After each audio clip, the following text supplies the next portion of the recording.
हिंदी में यूपीएससी की तैयारी से संबंधित प्रोग्राम्स को देखने के लिए सब्सक्राइब करें स्टडी IQIAS हिंदी। दोस्तों, मिडिल ईस्ट में चल रही टेंशन्स के बीच जहां आपको पता है कि ईरान और इजराइल आपस में युद्ध में शामिल है, वहीं और भी जो बाकी देश हैं वो भी इसकी चपेट में आते जा रहे हैं। आपको पता है कि ये सारा जो पूरा एरिया है, ये पूरा एरिया अपने आप में एक युद्ध में शामिल हो चुका है, डायरेक्टली या इनडायरेक्टली, जिसमें कि मेन सीरिया और जो इराक है, ये दोनों ऐसे एरिया हैं जो पूरी तरीके से डायरेक्टली या इनडायरेक्टली इसमें इन्वॉल्व है। यहां मैं इजराइल और ईरान के बारे में बात कर रहा हूं, लेकिन चर्चा हो रही है इराक और सीरिया की। इस पर पूरी डिटेल पर बात करेंगे। इससे पहले मैं आपको अभी की खबर बता देता हूं, और खबर यह है कि 5 रॉकेट इराक से, समझिएगा ध्यान से, इराक से 5 रॉकेट सीरिया में यूएस मिलिट्री बेस पर, फिर से सुनिए, 5 रॉकेट इराक से सीरिया में यूएस मिलिट्री बेस के ऊपर दागे गए।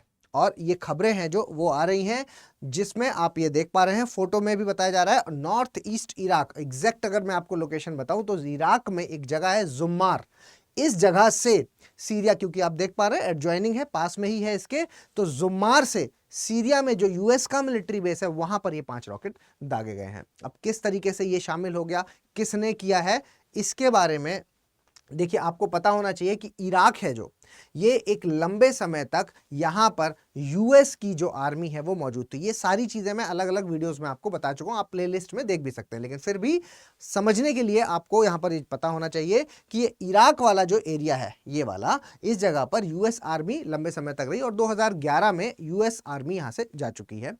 और जनवरी से अभी इस वक्त जो एक लंबा संघर्ष यूएस आर्मी के बीच और इराक के बीच जो चला, और जो आप देख पा रहे हैं कि जनवरी से वो पूरी तरीके से बंद था, किसी तरह का कोई भी हमला है जो वो यूएस आर्मी पर नहीं किया गया। हालांकि यहां पर जो मिलिटेंट ग्रुप मौजूद है वो चाहते हैं कि जल्दी से जल्दी यूएस आर्मी पूरी तरीके से यहां से चली जाए, इमीडिएट बेसिस पर चली जाए। तो नाम आ रहा है खतैब हिजबुल्लाह।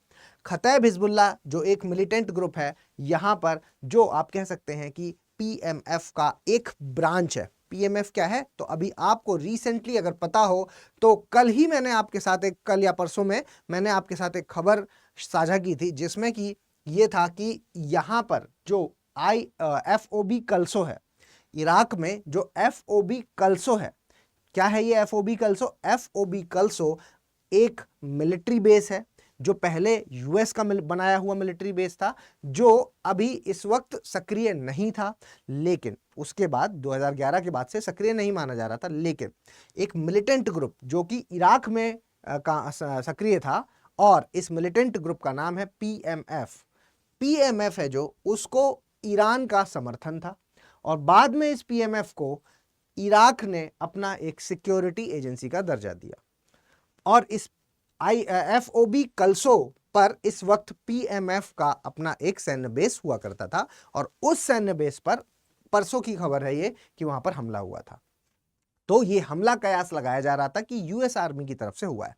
यूएस क्यों बीच में आ रहा है? वो इसलिए क्योंकि इजराइल को शुरुआत से ही आपको पता है कि यूएस का पूरा समर्थन मिल रहा है, इजराइल को यूएस का पूरा समर्थन मिल रहा है। और इस युद्ध की अगर बिल्कुल शुरुआती फेज पर अगर जाएंगे तो ये शुरुआत यहीं से हुई है, जब हमास ग्रुप, ये आप देख पा रहे होंगे, ये गाजा में एक हमास ग्रुप जो एक्टिव है, हमास ग्रुप जो एक्टिव है और फिलिस्तीन की डिमांड करता है, उसने जब मिसाइल दागी थी इजराइल के ऊपर, वहां से ये टेंशन इजराइल हुई। अब ये वहां से जो टेंशन है वो शुरू हुई।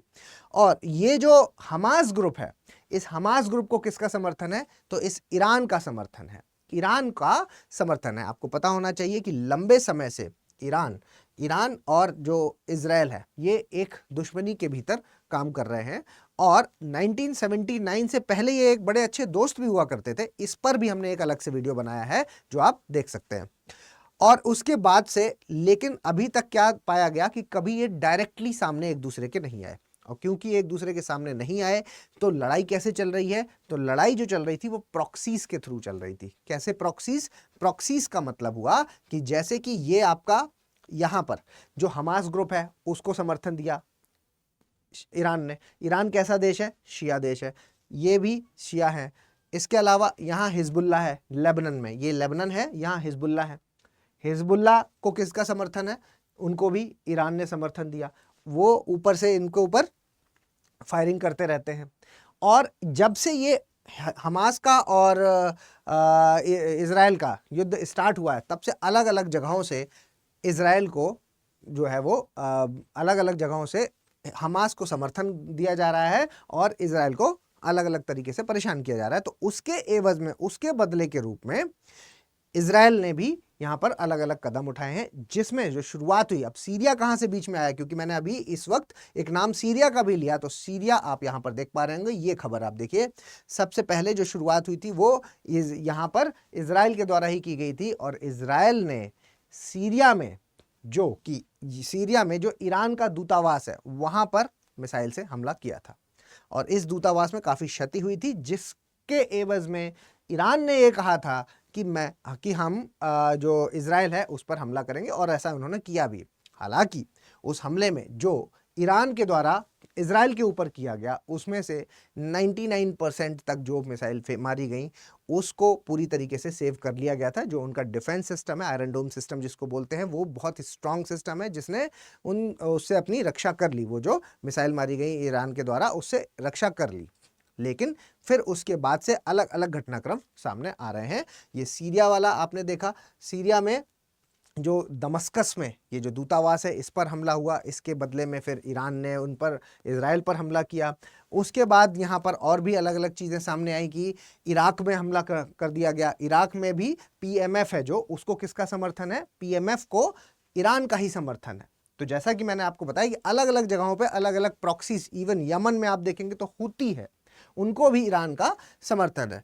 ठीक है, तो जो प्रॉक्सीज के थ्रू ये वॉर अभी है जो चल रहा है। अब चिंता की बात क्या है, क्योंकि इस बार जो नाम लिया जा रहा है वो है US का नाम, है ना। इस बार जो अभी जुम्मार से जो किया गया है, और ये किसने किया है अगर देखेंगे तो मिलिट्री ग्रुप है जो इराक में एक्टिव है, जिसका एक नाम सामने आ रहा है, खतैब हिजबुल्लाह।